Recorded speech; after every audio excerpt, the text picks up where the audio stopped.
Vamos pedir para que o Espírito Santo fale conosco nessa noite. Salmo 137 diz assim: junto aos rios da Babilônia, nós nos sentamos e choramos com saudade de Sião.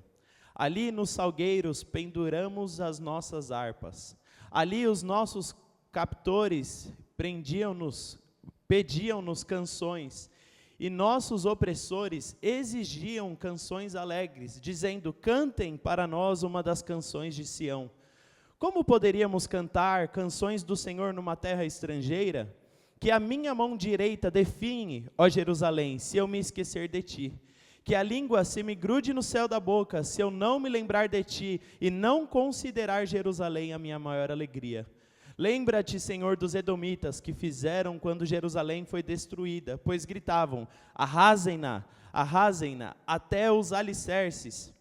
Ó cidade de Babilônia, destinada à destruição, feliz aquele que lhe retribuir o mal que você nos fez. Feliz aquele que pegar os seus filhos e os despedaçar contra a rocha. Amém. Senhor Deus e Pai, essa é a Tua palavra. Espírito Santo, fale conosco nessa noite, Pai. Nós te pedimos que a revelação do Senhor venha sobre nós, Pai. Que não seja, Deus, o meu intelecto ou sabedoria, mas aquilo que o Senhor quer falar aos nossos corações nessa noite, Pai. Espírito Santo, nós pedimos para que o Senhor esteja presente neste lugar, Deus. Que a Tua palavra se revele à vida de cada irmão que está aqui, Pai. E que seja o Senhor o nosso professor nessa noite, Pai. Em nome de Jesus é que nós te pedimos. Amém e amém. Queridos, o texto que eu acabo de ler é um texto que mostra uma tragédia que acontece com Israel. E talvez você já esteja preocupado com o que eu vou falar, mas tudo aquilo que eu vou falar e ministrar hoje foi ministrado à minha vida no último ano que se passou. Foi um ciclo da minha vida que eu passei, que eu atravessei, e o que Deus me ensinou com isso. E como Deus me ensinou, eu gostaria de compartilhar isso com cada um de vocês. Deus me ensinou exatamente nesse texto. Bom, o tema da minha mensagem é frutos de uma aliança. Quais são os frutos da aliança? Bom, se nós estudarmos o que é a palavra aliança, aliança ela é um pacto ou um tratado entre indivíduos. Aliança é quando dois povos ou duas pessoas distintas resolvem se aliar, se ajuntar, ter a partir de agora os mesmos propósitos, as mesmas ideias, o mesmo foco, o mesmo caminho.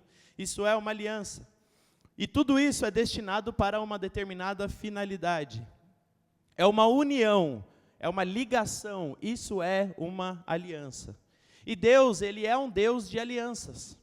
Se você estudar a história da Bíblia, desde o Antigo Testamento, desde Gênesis, todos os patriarcas, tudo o que acontece na história de Israel, que nós vamos discorrer aqui, a todo momento você vai identificar as alianças que Deus fez com o seu povo. Deus, Ele é um Deus de alianças. Sendo Deus um Deus de alianças, Ele cria na aliança dEle com o homem algumas características. Por exemplo, toda aliança de Deus com o homem tem um selo de uma aliança. Por exemplo, a aliança de Deus com Noé, o selo daquela aliança é o arco-íris que nós vemos até os dias de hoje. E temos outros selos que são o símbolo, o sinal daquela aliança. Eu sou casado com a minha esposa, o selo da minha aliança está aqui na minha mão. Se você é casado, você tem um anel de ouro na sua mão que representa a sua aliança. E aí, também, em cada aliança que Deus faz com o homem, existem condições. Existe a condição da aliança, para que ela aconteça. Existe a duração da aliança, quanto tempo ela dura, ela é eterna, ela é provisória, ela é passageira. Existe uma condição. E também toda aliança existe bênção e maldição. Gostaria que você repetisse comigo, bênção e maldição. Toda aliança com Deus existe bênção e maldição. E aí, nós vamos ver uma aliança que Deus faz com Abraão. Talvez a primeira grande aliança que Deus faz com o homem. Deus faz aliança com Adão, Deus faz aliança com Noé, quando o livra da morte ali. E depois, a primeira grande aliança de Deus com o homem vai ser com Abraão, porque a partir daquele momento Deus ele quer instituir um povo na terra. E aí lá em Gênesis capítulo 12, a partir do versículo 1, nós vamos ver o momento em que Deus tem um encontro com Abraão. E a partir desse momento eles vão ali selar um pacto, uma aliança, um propósito, um tratado. E lá em Gênesis 12, 1 diz assim: ora, o Senhor disse a Abraão: sai-te da tua terra e da tua parentela e da casa de teu pai para a terra que eu te mostrarei. Far-te-ei uma grande nação e abençoar-te-ei e engrandecerei o teu nome e tu serás uma bênção. E abençoarei os que te abençoarem e amaldiçoarei os que te amaldiçoarem e em ti serão benditas todas as famílias da terra. Deus faz um pacto aqui com o homem. Quem era esse homem? Quem era Abraão? Aonde estava vivendo Abraão? Essas informações são importantes. Abraão ele era um homem que morava na cidade de Ur dos Caldeus. Mas onde fica essa cidade? Essa cidade é situada na região da Mesopotâmia. Para quem não sabe o que é a região da Mesopotâmia, é uma região de cidades que ficam em volta ali, ao derredor de alguns rios importantes daquela região. O rio Tigre e o rio Eufrates. Essa região atualmente é onde fica o Iraque. E ali, naquela terra, naquela região, ao entrocamento daqueles rios, no ajuntamento daqueles rios, surgem as primeiras grandes civilizações do mundo. Ali naquela região. Por exemplo, por conta daqueles rios, a civilização, a vida na cidade começa a acontecer naquela região. Tais aglomerados urbanos provavelmente surgem por conta dos rios. Nós temos agora que domar esses rios, nós temos que ter obras públicas, irrigação, canalização, barragens. O comércio começa a ser feito entre essas cidades por conta dos rios. Ele se torna ali um canal onde você poderia ir de uma cidade a outra. E aquelas cidades se tornam poderosas para a época, se tornam fortes, influentes. Então Abraão vive num bom lugar, humanamente falando. Abraão vive num lugar que prospera todos os dias, que cresce a todo momento. E ele está vivendo ali junto com a sua família, e cada cidade ali da Mesopotâmia tinha um pequeno rei. Então, cada cidade tinha um rei, cada cidade tinha um deus, cada um adorava o seu próprio Deus, e cada cidade era independente uma da outra. Essas cidades, mesmo sendo pequenas, elas eram já fortificadas, que para a época era um avanço gigantesco, porque não era fácil destruir qualquer uma dessas cidades. E aí, dentro desse contexto onde sai Abraão, por exemplo, existiam deuses de acordo com cada uma das cidades. Era um povo que não servia e não adorava Deus. E quando Deus vai selar ali um pacto, uma aliança com Abraão, ele arranca Abraão no meio dessa bagunça religiosa para instituir agora a adoração somente a ele.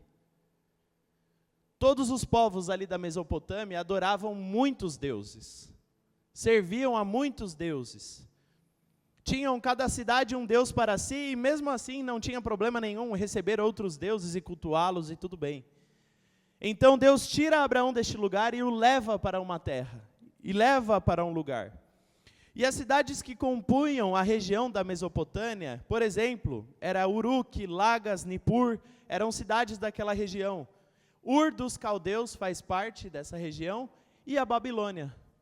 A Babilônia faz parte dessa região, da onde Abraão saiu e da onde ele peregrinou até chegar em Canaã.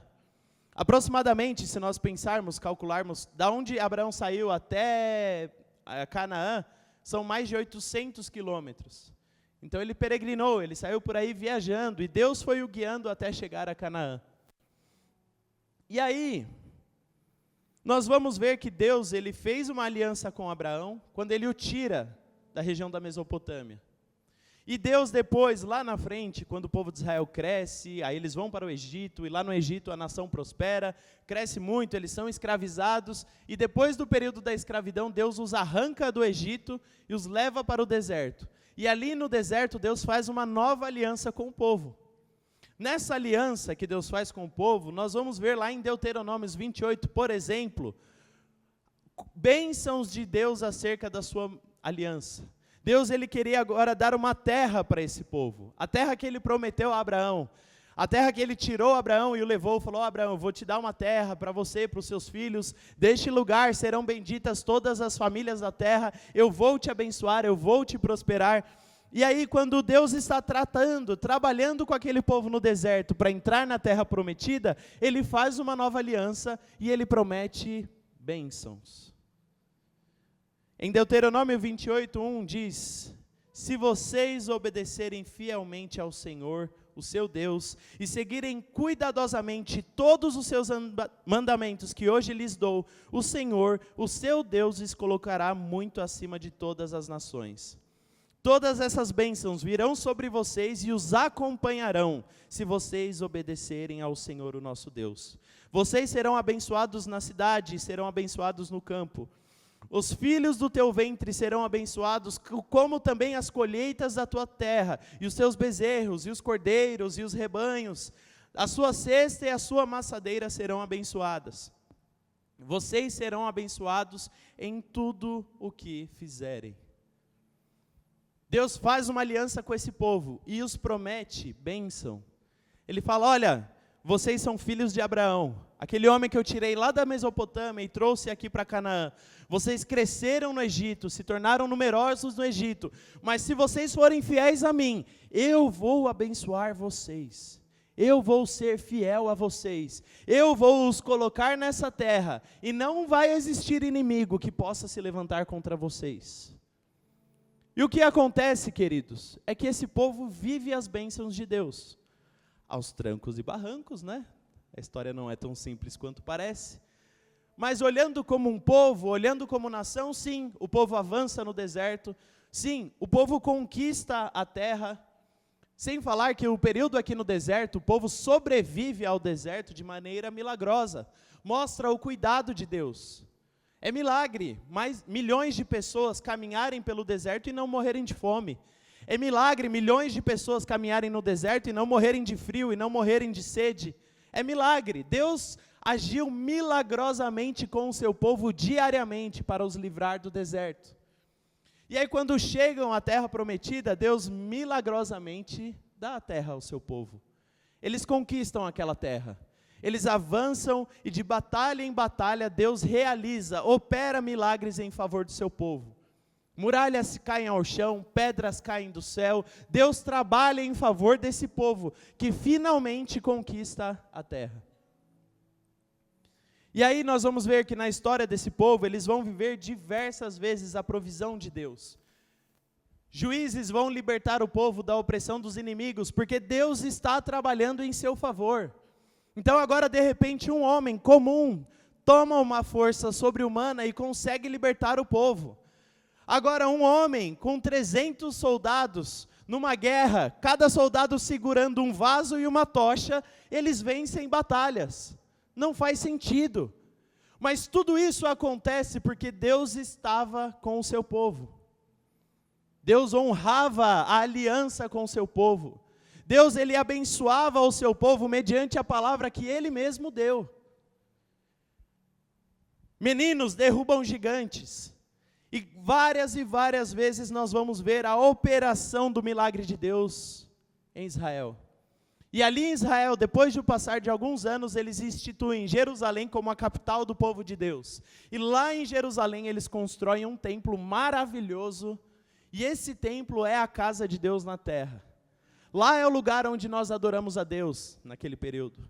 Lá é o lugar onde Deus se manifesta, e a glória de Deus se manifesta. E a palavra de Deus diz que quando eles constroem o templo, consagram o templo ao Senhor, a glória de Deus se manifesta naquele lugar, a ponto de ninguém conseguir ficar de pé. Tamanha era a presença de Deus naquele tempo. Deus, ele estava com o seu povo. Deus caminhava com o seu povo. Deus trabalhava em favor do seu povo. Mas lembra que eu falei para vocês, aos trancos e barrancos? Porque é o que Israel é bom em fazer. Aos trancos e barrancos. Só que aí, existe a condição da bênção, na aliança com Deus. E a condição da bênção está presente tanto para a bênção quanto para a maldição. E aí no mesmo texto de Deuteronômio, capítulo 28, a partir do verso 15, nós vamos ler outra parte da aliança, outra faceta da aliança. Porque às vezes nós vemos a aliança que Deus tem com o povo e nós falamos, nossa, que legal a aliança. Tem bênçãos de Deus, tem o favor de Deus, Deus vai me abençoar ao entrar na cidade, ao sair da cidade, ao ir para o campo, em todos os lugares, em todos os negócios, eu vou viver a bênção de Deus, isso é maravilhoso. E aí eu fecho minha Bíblia e vou embora.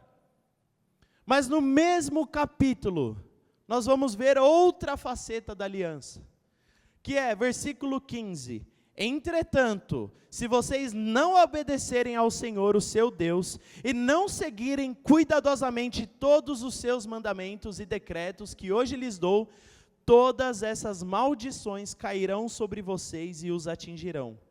Vocês serão amaldiçoados na cidade e serão amaldiçoados no campo. A sua cesta e a sua amassadeira serão amaldiçoadas. Os filhos do teu ventre serão amaldiçoados, como também as colheitas da sua terra, os bezerros e os cordeiros dos rebanhos. Vocês serão amaldiçoados em tudo que fizerem. E queridos, o povo foi desobediente. Se você ler o livro de 1ª e 2ª Reis, você vai entender que a história daquele povo o coração daquele povo estava voltado para a desobediência. E era muito fácil se desviar do caminho de Deus. Rei após rei se levantava, servia ao Senhor, todo o povo se voltava para Deus. Morria aquele rei, no próximo rei o povo abandonava os caminhos de Deus, abandonava a palavra de Deus, abandonava o sacrifício no templo, simplesmente abandonava e agora virava bagunça. E coisas absurdas começam a acontecer em Israel a partir da desobediência do povo. Uma nação que era unida, agora racha, existem duas nações diferentes, a nação do norte e a nação do sul. E a nação do sul ainda, de vez em quando, obedece e serve a Deus. Agora a do norte não. A do norte se deprava, a do norte serve a outros deuses, adora onde não deve adorar, faz o que não deve fazer, e é totalmente destruída. Totalmente destruída. Parte do povo de Deus já foi aniquilado aqui. E eles não conseguem mais se restituir como nação. Não conseguem mais crescer. E aí, aqueles que ficaram no sul, ali na tribo do sul de Judá, aonde tinha o templo, eles ainda permaneceram por um período de tempo. Eles ainda venceram algumas guerras, eles ainda derrotaram os assírios, eles ainda persistiram por um período. Porém, tempos em tempos, Deus levantava homens e pessoas e falava: olha, acordem, vai acontecer a destruição, voltem-se para mim, se arrependam dos seus pecados, volte para mim, e eu vou os livrar. E o povo ignorava a voz dos profetas. Por exemplo, Deus envia Jeremias, muito novo, muito jovem, para começar a repreender o povo. E o povo simplesmente ignora a palavra de Deus dada através do profeta Jeremias. Ignora, porque naquele contexto em que eles estavam vivendo, não era muito possível os babilônicos virem e os destruírem. Jeremias, quando ele se levanta e fala que a destruição viria, ele ainda fala por quem. A destruição vai vir através dos caldeus, povo que vivia lá na região da Babilônia. E aí, como era 800 quilômetros de distância, mais de 10 dias de viagem a pé, como que vai vir um exército viajando 10 dias a pé, vai vir e vai nos destruir? Isso não vai acontecer. E muitos homens se levantavam ali, se dizendo ser profetas, e falavam: não, Deus está conosco, Deus vai nos abençoar, Deus vai ser fiel, nós somos benditos ao entrarem, nós somos benditos ao saírem, o nosso fruto é bendito, porque a bênção de Deus está sobre nós. Eles estavam recitando a Bíblia, eles estavam apegados à palavra de Deus, porém, eles não estavam cumprindo a sua parte na aliança. Muitas vezes parece que a Bíblia está do nosso lado, parece que a palavra de Deus está conosco, parece que ela está nos gabaritando naquilo que devemos fazer e estamos fazendo. Só que será que Deus está mesmo do nosso lado? Será que Deus está mesmo se permanecendo fiel às nossas atitudes? Será que Deus está mesmo embasando aquilo que falamos e pensamos e fazemos? Será que Deus está mesmo assinando embaixo aquilo que você tem feito da sua vida? E o povo não dava ouvido à palavra dos profetas. E se levantaram diversos profetas. E o povo não deu ouvido às advertências. E o povo falou: isso jamais vai acontecer. Aquela falsa sensação de segurança, aquela falsa sensação de que o pior nunca vai acontecer, aquela falsa sensação de que a maldição nunca vai chegar, de que o tempo ruim nunca vai aparecer, porque Deus está comigo. Deus trabalha em meu favor. Deus é o Deus de Abraão, Isaque e Jacó, e você conhece as bênçãos, e você recita as bênçãos, e você escreve elas na sua Bíblia, e você escreve elas na porta da sua geladeira, e você escreve ela nos cadernos. Deus está comigo. E aí, queridos, no ano 605 a.C., o rei Nabucodonosor leva uma comitiva contra Israel e vence a guerra contra os judeus. Vence a guerra contra Judá. E leva grande parte da nata de Israel, dos intelectuais de Israel, leva cativos para a Babilônia. Só que não era o bastante. Aqui, por exemplo, nesse primeiro momento, Daniel é levado cativo. Os seus amigos são levados cativos. Só que no ano 597, 8 anos depois, então Nabucodonosor volta e simplesmente destrói Jerusalém. E acaba com a cidade. E destrói os muros, e destrói o templo. E levam os utensílios do templo lá para os seus deuses da Babilônia. E os colocam lá no templo a Marduk, Deus da Babilônia. E o povo de Deus é humilhado. Humilhado. Antes da destruição, o cerco de Nabucodonosor durou tanto tempo, a cidade ficou fechada há tanto tempo, que as pessoas morreram de fome. Eles foram humilhados pela Babilônia. E a maldição chegou. E aí voltamos ao texto lá do início da mensagem. Junto aos rios da Babilônia, nós nos sentamos e choramos com saudade de Sião. Ali nos salgueiros penduramos as nossas harpas. Ali nos captores pediam-nos canções, e nossos opressores exigiam canções alegres, dizendo: cantem para nós as canções de Sião. Como poderia cantar as canções de Sião numa terra estranha? Que a minha mão direita definha, ó Jerusalém, se eu me esquecer de ti, que a minha língua se grude ao céu da boca, se eu não me lembrar de ti e não considerar Jerusalém a minha maior alegria. Lembra-te, Senhor, dos edomitas, que o fizeram quando Jerusalém foi destruída, pois gritavam: arrasem-na até os alicerces. Ó cidade de Babilônia, destinada à destruição, feliz aquele que lhe retribuir o mal que você nos fez, feliz aquele que pegar os seus filhos e os despedaçar contra a rocha. Depois de todo esse período que eu acabei de explicar para vocês, um povo que conheceu a Deus, um povo que recebe uma aliança de Deus, um povo que entende qual é o pacto da aliança, entende a condição da aliança. Depois de todo esse período, eles estão agora junto aos rios da Babilônia, envergonhados, tristes, sofrendo, cantando canções de depressão. Para você que não entende, o livro de Salmos é um livro poético. É um livro que expressa a poesia do povo mediante ao seu Deus. E aqui é simplesmente o grito de um povo humilhado pela Babilônia. E queridos, esse foi o fruto do descumprimento daquela aliança. Aquele sentimento daquele povo, esse é um sentimento que, se você entender bem, é um sentimento de depressão. Eles não param de chorar. Eles estão assentados aos rios ali da Babilônia, eles choram e eles lamentam. E nós nos assentamos e choramos e penduramos as nossas harpas. Como que eu posso cantar? Como que eu posso adorar a Deus, sendo que deu tudo errado?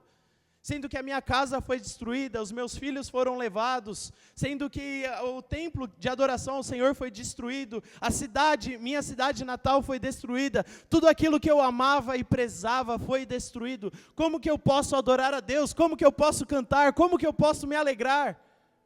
Não dá. Esse é o sentimento desse povo. E esse texto aqui, irmãos, não revela a vontade de Deus. Às vezes as pessoas têm o engano de lerem qualquer texto da Bíblia e acharem que aquilo é a vontade de Deus. Mas não é, não revela a vontade de Deus. Esse texto é um texto poético que revela a depressão do povo, que revela a angústia do povo, que revela a tristeza daquele povo que sofreu uma grande perda. Mas, queridos, nós precisamos fazer uma pergunta nessa noite. Será que a tristeza, a depressão que temos passado não é fruto da nossa desobediência? Será que não é fruto? Será que não é consequência? Será que não é resultado da nossa desobediência? Porque entenda uma coisa, querido, existem fases da nossa vida que nós passamos. Por exemplo, o primeiro período que Israel ficou no Egito, e lá eles foram presos, lá eles se tornaram escravos, aquele período era propósito de Deus. Eles não fizeram nada para chegar naquele momento, para serem escravos. Não foi fruto da desobediência deles, não foi. Foi um período que Deus os trata, os faz crescer no Egito, para então se tornarem uma nação em Canaã. Aquilo era propósito de Deus, aquilo era o melhor de Deus para eles. E por mais que fossem períodos difíceis que eles passaram no Egito, ali Deus estava presente, ali Deus manifestava o seu poder, ali Deus levanta Moisés como libertador e livra o seu povo do cativeiro. Porém, existem momentos de sofrimento que passamos, que a culpa, a responsabilidade é nossa. 100% nossa. Não tem como dividir. Não tem como colocar na conta de outra pessoa. É nossa.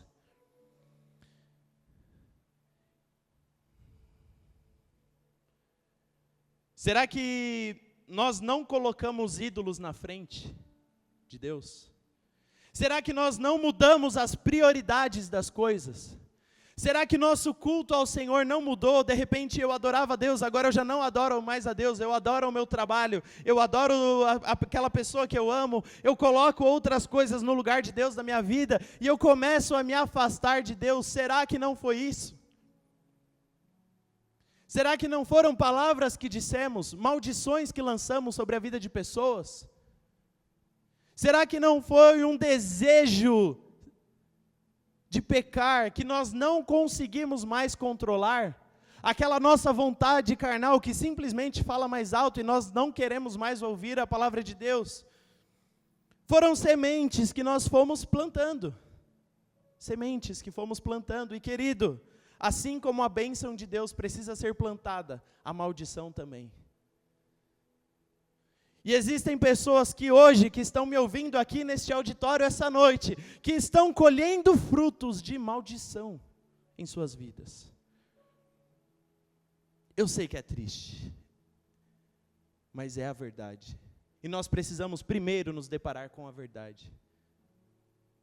Às vezes você está vivendo um inferno na sua vida, porque você o causou.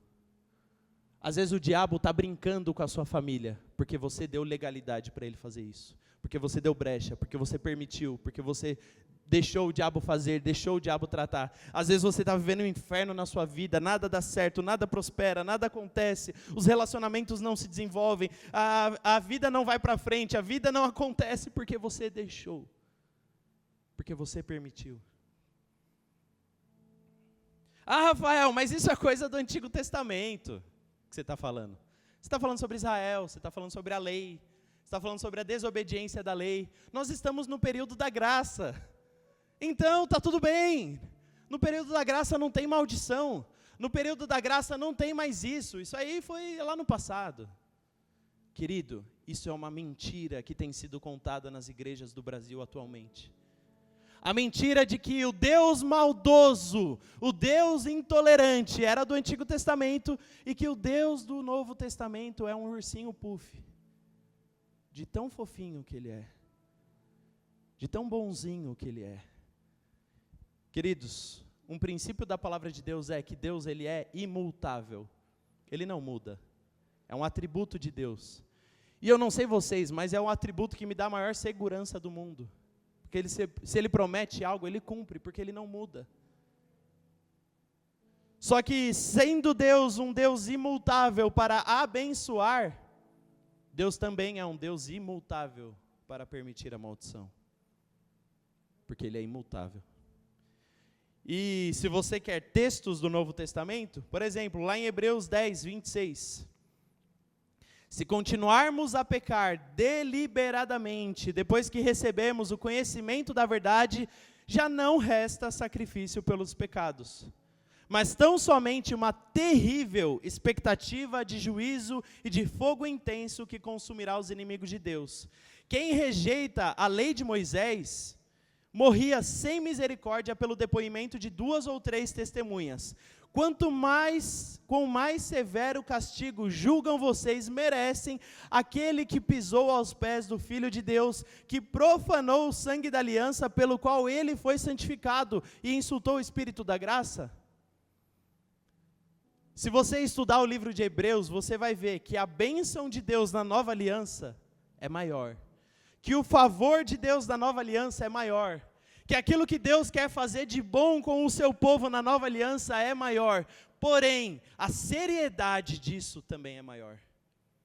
Porque se aquelas pessoas que rejeitaram a lei de Moisés, aquelas pessoas que rejeitaram a antiga aliança, sofreram, padeceram, foram humilhados, sofreram diversas coisas, pense bem quem rejeitar o Filho de Deus. Pense bem quem rejeitar o sangue do Cordeiro. Às vezes nos existe uma falta de compreensão do lugar onde estamos.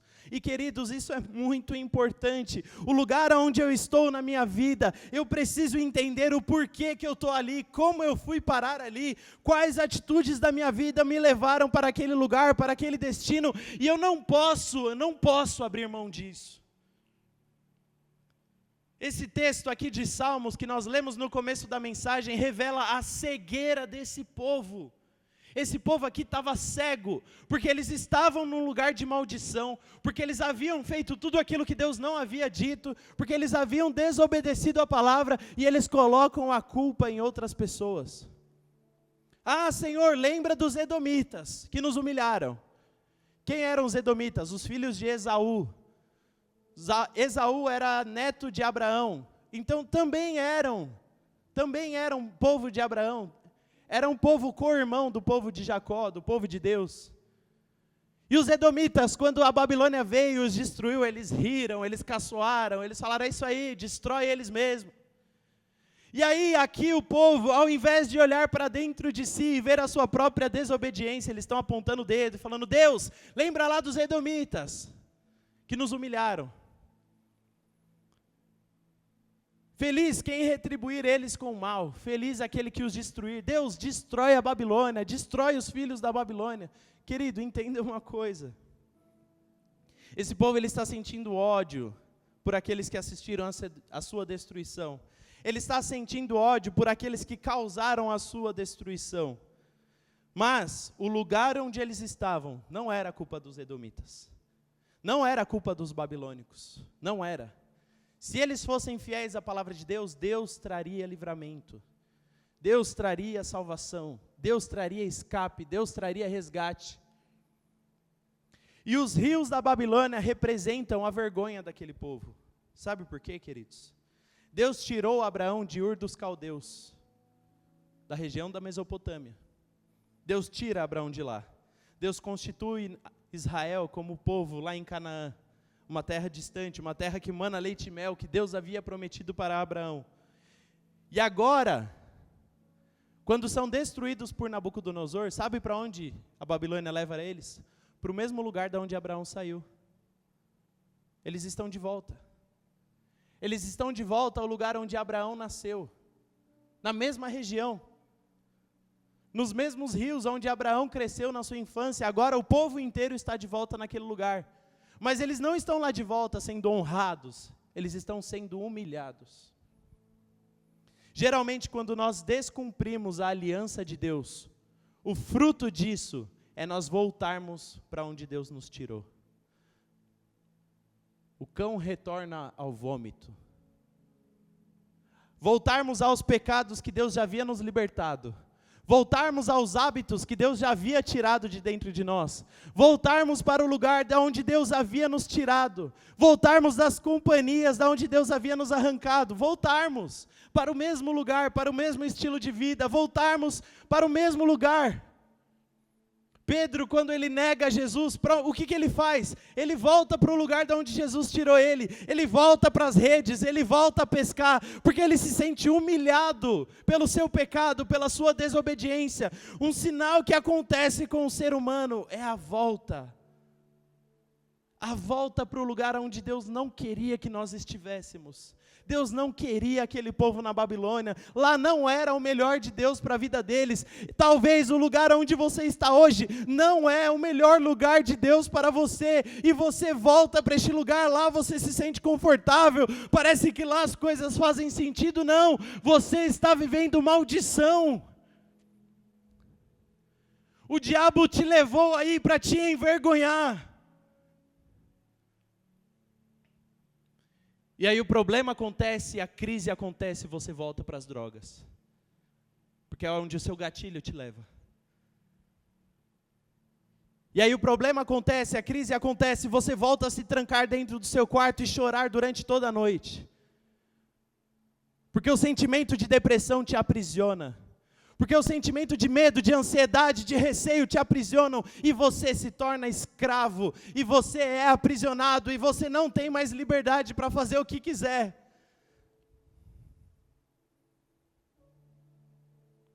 E você retorna para o vômito, para o passado, para o lugar de onde Deus te tirou. Naquele tempo os povos eram oprimidos geograficamente, politicamente. Hoje nós somos oprimidos dentro do nosso quarto, na nossa mente, no nosso coração, nos nossos pensamentos, na nossa angústia, na nossa ansiedade, nos nossos medos. Nós somos aprisionados e nos tornamos cativos, e somos escravizados. Querido, esse não é o melhor lugar de Deus para a sua vida. Esse não é o lugar que Deus sonhou para você. Quando Deus sonha com você, Deus não quer que você esteja mais neste lugar. Deus não quer que você esteja mais nesse relacionamento. Deus não quer que você tenha mais essas amizades. Deus não quer que você seja mais cativo disso. Deus não quer, não é o melhor lugar de Deus para você. Deus sofre ao ver você passando por tantas coisas, ao ver você sofrendo tanto. Deus, Ele se compadece de você, mas é fruto da sua desobediência, da minha desobediência. Talvez 2021 tenha sido o ano da sua vergonha. Mas, querido, Deus é o mais interessado em fazer com que você saia deste lugar. Deus é o mais interessado. Deus, Ele anseia de te arrancar logo deste lugar, de te arrancar logo, de te tirar logo do lugar onde é a sua vergonha, de te tirar logo desse lugar que é o lugar onde te mostra o seu sofrimento, te mostra os seus erros, as suas falhas, as suas debilidades. Deus quer te arrancar deste lugar.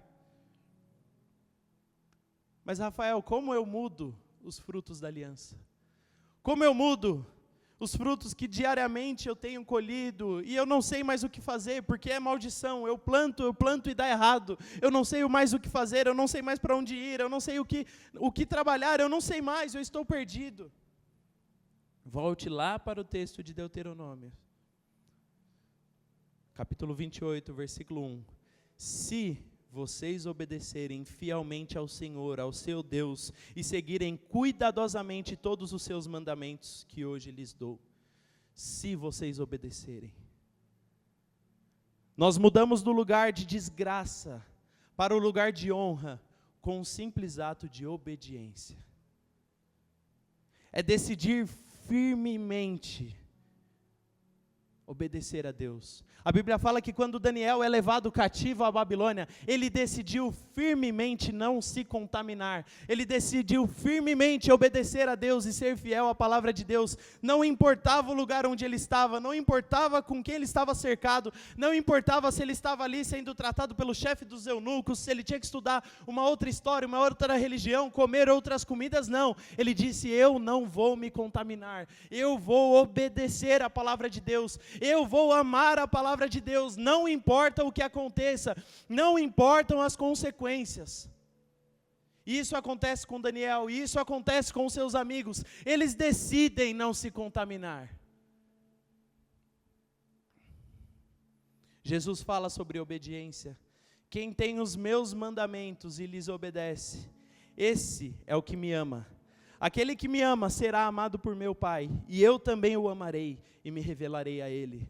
Aquele que me obedece, aquele que obedece às minhas palavras, aquele que segue aquilo que eu disse, aquilo que tem prazer na minha palavra. No livro de Hebreus fala que quando a nova aliança viesse, quando Deus viesse, a partir de hoje as leis não estariam mais escritas nos livros, e sim na nossa mente, no nosso coração. A partir de agora, a lei de Deus não é mais um livro antigo que fica na cabeceira da minha mesa. A lei de Deus está dentro de mim. A vontade de Deus é revelada aos meus corações todos os dias. E hoje eu posso obedecer a palavra de Deus.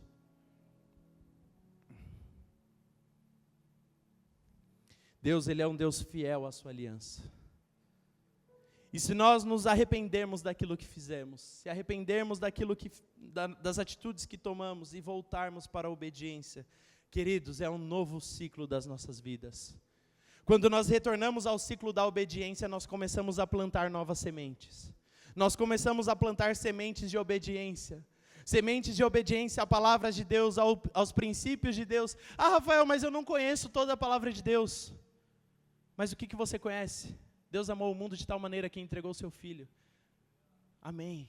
Bota isso em prática na sua vida. Acorda todo dia, ouve esse versículo, coloca lá, anota esse versículo. Deus me amou, Deus me amou, Deus entregou o seu Filho por mim. Eu vou obedecer a esse Deus. Coloca a palavra de Deus nos lugares para onde você está, para os lugares para onde você passa. Talvez você saiba pouco da Bíblia, não importa, o pouco que você sabe, obedece. Porém, se você sabe muito, querido, tem que correr atrás do prejuízo. Que a Bíblia fala que a quem muito é dado, muito será cobrado. Então, se você sabe muito, volta aos textos que Deus falou com você, volta a meditar na palavra que um dia Deus colocou no seu coração, e fala, Deus, eu quero obedecer a sua palavra. Deus, eu quero tomar uma atitude na minha vida, de convergir a minha vida, os meus dias, os meus propósitos, a minha família, o meu trabalho, a minha casa, para a obediência da sua palavra. Obedecer quem Deus é, obedecer a sua palavra, obedecer os seus propósitos, obedecer a tua voz, obedecer o teu chamado, obediência, querido. Nessa noite, se você tirar qualquer coisa daquilo que falamos aqui, se você puder ressaltar algo, ressalte isso. Quem tem meus mandamentos e me obedece é aquele que me ama. Se você diz aí, não, eu amo a Deus, eu amo a Jesus, e não obedece, é mentira, querido. Quem obedece é quem ama. Se você ama a Deus, deseje obedecer a palavra de Deus. Se você tem um propósito para 2022, que esse propósito seja, eu quero obedecer a palavra de Deus. De todos os propósitos que você pode colocar, de todos os alvos que você pode colocar, de todas as metas que você pode escrever, coloque isso, eu quero obedecer a palavra de Deus.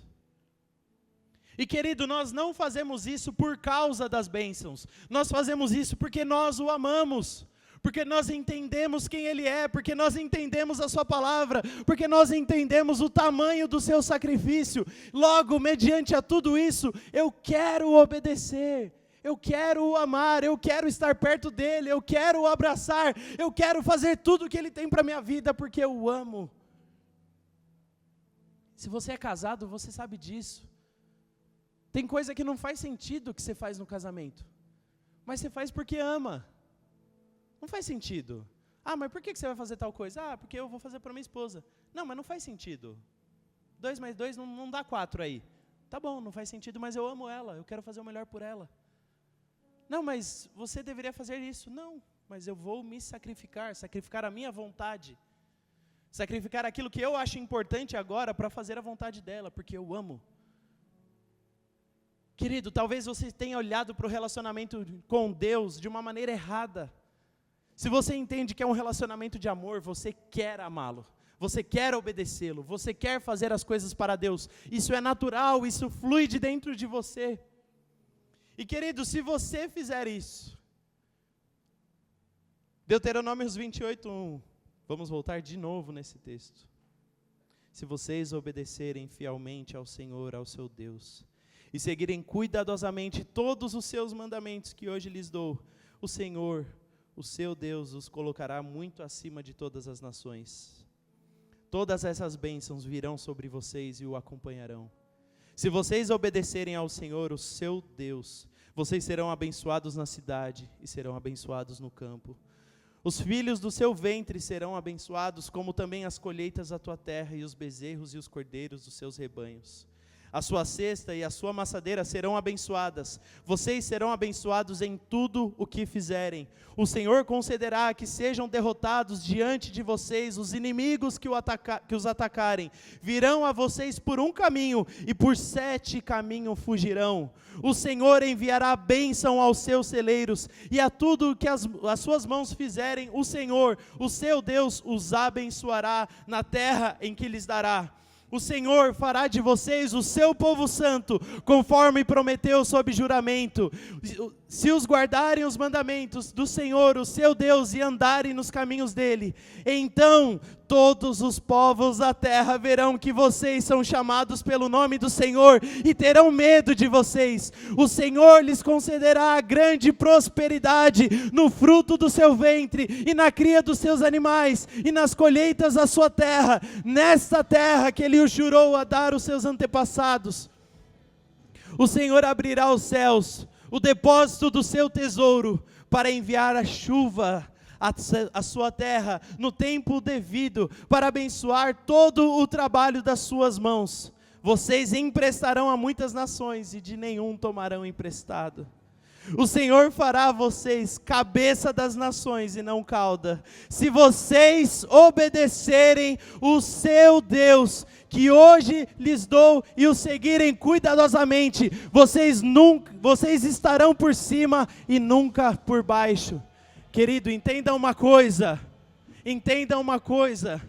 2021 pode ter sido o ano da sua vergonha e da sua desgraça, mas basta você obedecer, basta você tomar uma atitude, basta você querer seguir os passos de Jesus Cristo, que as bênçãos correrão atrás de você, que o favor de Deus virá sobre a sua casa e a sua família, que o favor de Deus vai correr atrás de você, porque da mesma forma que Ele foi fiel, Ele será fiel e Ele continuará fiel.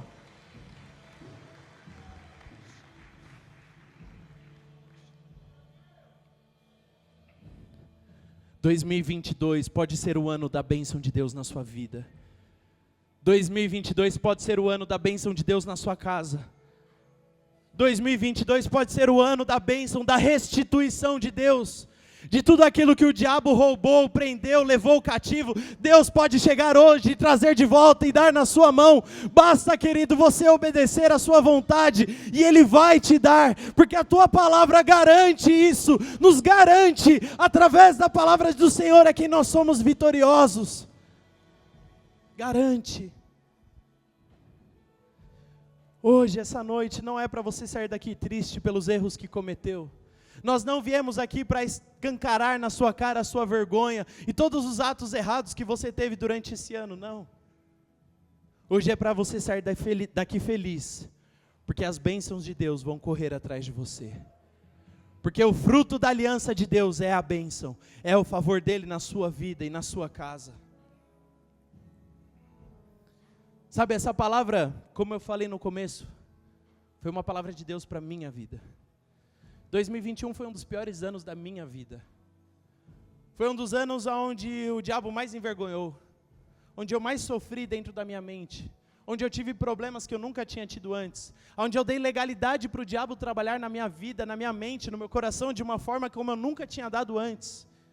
E eu sofri, a minha casa sofreu, nós passamos por um período difícil, porque eu desobedeci. Em certo momento eu estava lendo a palavra de Deus, e eu li esse texto de Salmo 137, e Deus me mostrou ali aonde eu estava. Aonde eu estava. Eu estava lamentando, chorando, uma destruição que já havia acontecido. Eu estava lamentando e chorando coisas que eu já tinha feito, um passado que já tinha acontecido, consequências que já haviam chegado. Mas, queridos, eu decidi firmemente falar: Deus, eu quero mudar os frutos da minha vida. Eu não quero mais viver frutos de maldição na minha casa. Eu conheço a tua palavra, eu sei quem é o Senhor. Eu não aceito na minha vida, na minha família, na minha casa, no meu ministério, no meu trabalho, eu não aceito mais colher maldição, porque eu sei o Deus em quem eu tenho crido. Eu acredito nesse Deus, eu acredito nessa palavra. E Deus, se o Senhor prometeu, o Senhor é fiel para cumprir. E Deus me fez meditar nisso de dia e de noite, e receber essa palavra e escrever ela no meu coração. E eu creio que 2022 será o grande ano de Deus na minha vida, não porque eu estou fazendo tudo certinho, mas porque Ele é fiel, porque Ele prometeu, e porque eu decido obedecer, eu decido ser fiel a Ele, eu decido ser fiel à palavra dEle. Querido, a decisão está na tua mão, escolhe obedecer, e a bênção vai correr atrás de você, a bênção vai vir, você vai prosperar, a sua casa vai prosperar, Deus vai abençoar tudo que você fizer, o seu trabalho, a sua família, os seus negócios, os seus relacionamentos, serão abençoados pelo favor de Deus, em nome de Jesus, em nome de Jesus, em nome de Jesus, em nome de Jesus.